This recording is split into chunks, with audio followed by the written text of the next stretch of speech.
showed the world a picture of a stronghold no one could ever break. Its iron dome was not just protection, it was a sign of power, a badge of pride. Israel made itself the boss of the region, warning any enemy not to try anything. But then, one night, that image was shaken badly. The belief in its endless power was broken, not by huge numbers, but by accurate action. Iran didn't need to destroy everything. It just had to hit the right place at the right time with the right message. And that's what happened. That night, the world saw missiles break through layer after layer of defense, not randomly, but with scary precision. The strikes didn't only damage physical buildings, they crushed the belief that Israel was always far ahead. For the first time in many years, sirens in Israeli cities weren't just part of drills. The fear became real. The Iron Dome, the pride of Israeli defense, failed.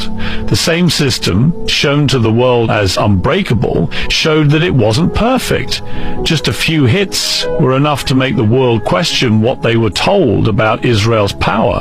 The feeling of superiority began to disappear, replaced by shock, silence, and confusion. This wasn't about maps or borders, it was about mental power. Israel used its image to keep others in fear. It didn't always need to fight. It only had to make people believe they had no chance. That belief is what got destroyed. Iran didn't just launch weapons, it launched courage. It challenged the idea that Israel could act however it wanted with no reaction, no limits. Iran didn't do this through angry speeches, it used smart and planned retaliation, the kind of answer that makes even the most powerful stop and think. To some people, this was just a fight between armies. But to those watching with careful eyes, it was a turning point. A moment when things shifted, when David stood up to Goliath, not with rocks, but with courage and timing. Israel's image got hurt. And that injury brought with it something even deeper, doubt. Doubt in the minds of those who always supported it. Doubt in the West's power circles. Doubt in the hearts of those who once thought fighting back was useless, because once the untouchable gets touched, the entire game changes. This is what pride looks like when it's faced with reality. This is what happens when arrogance is answered with strategy. Iran didn't destroy Israel that night, but it did something far more dangerous. It exposed the lie. It showed the world that even the strong can be hurt. And that gave hope to every nation, every group, every soul that had been silent under the weight of fake power.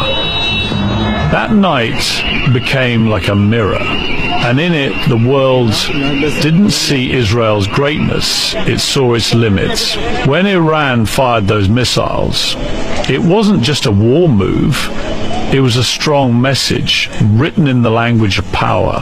Each missile, each target, every second, it was all done with meaning. This wasn't madness, it was message. Iran wasn't acting out of wild anger. It was saying something important, that independence, respect and fairness are not up for discussion. That when red lines are crossed, staying quiet is not the only option.